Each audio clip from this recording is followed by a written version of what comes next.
So if you came a little late to our service, just a quick word.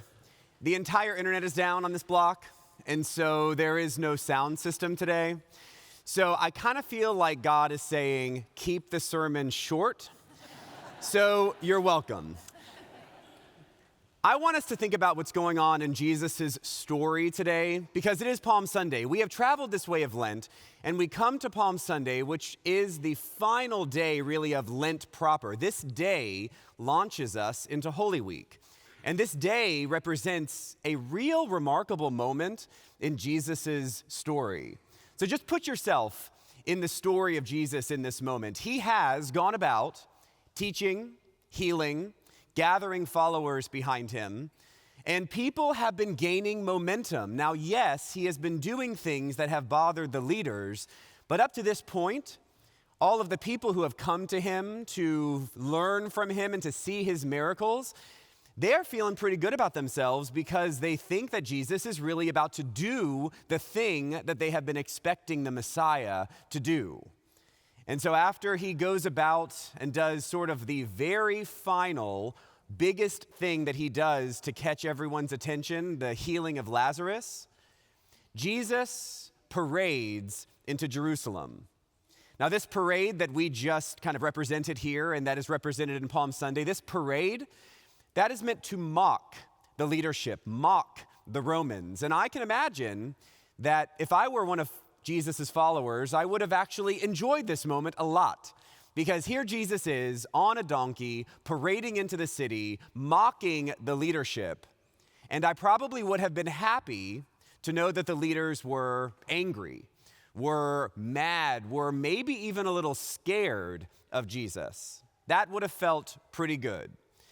But this moment that feels really good, of course, we know what happens next. We know that Jesus does not just overthrow the leadership the way that people thought he would. We know that Jesus has dinner with his friends, is arrested, then is executed, and then is buried, and it's very confusing. This kind of whiplash of feeling really great and then feeling so disappointed, that is a feeling that we know pretty well. That is a feeling that we all experience in this life again and again. We certainly know what it's like to have the highest highs, those real joys where we are filled with gratitude. It just washes over us.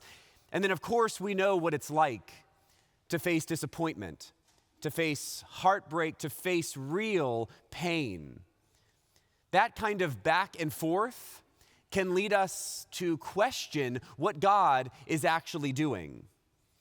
Now, I have been particularly interested in this in the last few weeks because we've actually had really good attendance on Sundays over these last few weeks. Now, I would love to say that people in general are just really interested in Lent. But I don't think that's what's happening. I think that what's really happening is that people are beginning to feel more and more uncertain. That people are beginning to feel more and more like life is unpredictable. And when people feel like things are unpredictable, that the world is uncertain, then they begin to reach out for some kind of certainty, for some kind of anchor. And people are reaching out for God. It's a real gift to be able to be in a community that represents that kind of anchor, that represents that kind of rootedness, where people can find the holy, find the divine, can find some kind of certainty in this world that can feel so scary. Now, with God as our anchor, and because it is Palm Sunday, I think it's appropriate that I claim a little bit of my own truth, and I want you to know that I am an optimist. And I know that could be a little obvious but I'm not an optimist like sunshine and rainbows kind of optimist. I like to consider myself a rational optimist because I like data. I like to collect a lot of stories. I like to look objectively at what's going on in the world, and I like to try and put all of that together and do some kind of analysis while also holding on to the very real hope that we receive from God, that very real hope that Jesus brings to us. That kind of optimism is what I hope we, as followers of Jesus, can find more often than not. And I'm thinking about this today because one of my favorite podcasts about optimism, because I listen to a few optimistic podcasts, has a guest who was talking about how he, as an optimist, has felt himself falling away from this kind of optimism recently. And he kind of had a confession the other day. And this is what he said. He said, I need to start this episode with a confession because I had a lapse. I fell off the optimism wagon. And I found myself a few weeks ago in a doom-scrolling spiral on social media. I started looking at one little nasty story and then another crazy headline, and I spun down into that place that I try to help people get out of. He said, I have to be honest. It made me feel lousy. Not to mention, I felt a bit of shame for falling into the trap. I was reminded of a past guest who said, consuming bad media is like consuming unhealthy food. When you consume bad media, you feel lousy. And I admitted that I felt lousy. I was really down. But the good news is, I did the first thing that you need to do. I recognized what was happening to me, and that recognition helped me get back on track, to get my feet back under me. Now, as we look out in the world is always uncertain. The world is always breaking its promises. The world is always trying to scare us into following or to being submissive, and that is not the story of Jesus. Now, I would love to tell you that we can fix uncertainty today, but we cannot. We cannot fix that today. But what Jesus did by parading into Jerusalem 2,000 years ago, what we did by remembering that parade just now, is recalling God's promise that he does not break. God promises us hope.